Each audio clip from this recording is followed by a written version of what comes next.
You know how when you really know a move, you barely have to think about it, or really you don't have to think about it at all. Your body just does it for you. This program will help you to build more of that body wisdom and to cultivate it not just in moves, but in the flow between moves, in transitions, in knowing, just knowing in your body where to go next and how to get there.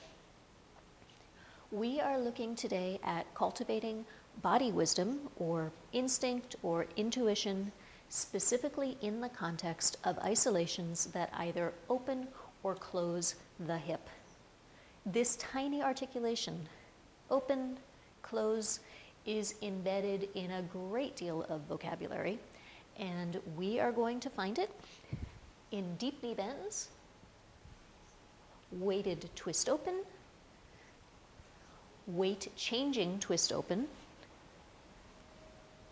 unweighted twist open, both here in parallel and in a staggered stance, coming out of twist open into a knee lift, or pairing the unweighted twist open together with a twist back, weighted push, weighted twist open, and push and weighted twist open paired together with a weighted release to the diagonal back here. Push, release, push, release. Also, push and weighted twist open paired together with knee lift and with twist back. We'll also look at locks, at hip lift front, backwards tuck and release paired with knee lifts and with leg extensions, wide stance pelvic circles, sitting pelvic circles, unweighted pelvic circles, Egyptian style double drop, and undulations down here styled at the hip joint. Many of these movements tend to be more associated with Egyptian styling, and they're generally used less out of that context, although I use them all of the time. Styling at the hip is heavy, and it can often be very flirty. And because I tend to often like a lot of more lyrical, lifted movement, I rely on this kind of hip work to keep things from getting too saccharine. Elegance is nice, but elegance without a little oomph can be bland. And also, for me in particular, for my body type, hip work that is styled down here at the bottom of the pelvis is what for me shows the most strongly. If you are the opposite of me, if you have narrow hips, long waist, you may find that you're more of a rim of the pelvis dancer, that you want to work more up here. But even if that is the case, I think you will still enjoy having these moves to add in once in a while for variety, for texture. If you need practice with these movements, you can use the technique flow today for that purpose, but I have put the program together specifically for dancers who have already done that work, the work of internalizing the technique.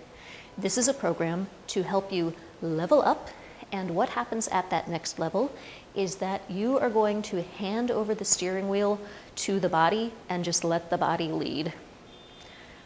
If your body doesn't really know what it's doing yet, then letting it lead might not be the best idea.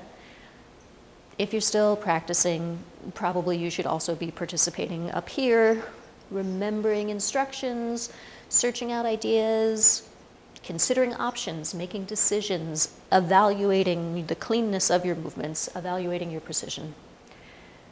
But if that work is done, then we can and we should progress. And our next step is to wire up a somatic program that will reliably deliver us straight to good dance choices in real time, on the spot, with minimal effort.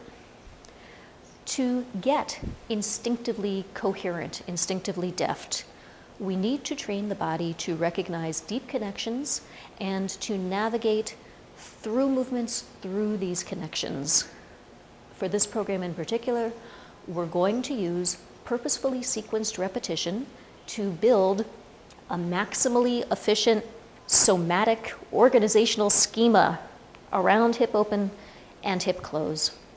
And once this body wisdom is in place, you are likely to see very dramatic, very sudden results in your strength as a performer, in confidence, in relaxation, in expressive personal style. You will gain a kind of fluency that applies to a whole movement category, so any fine-tuning done on one isolation will translate as better command of every isolation that shares the open-close articulation, and you'll be increasingly able to improvise comfortable and visually interesting pathways from one isolation into the next. The look of your dance will improve because you will have changed the way your dancing feels. You are going to unlock increasing fluidity with progressively decreasing effort.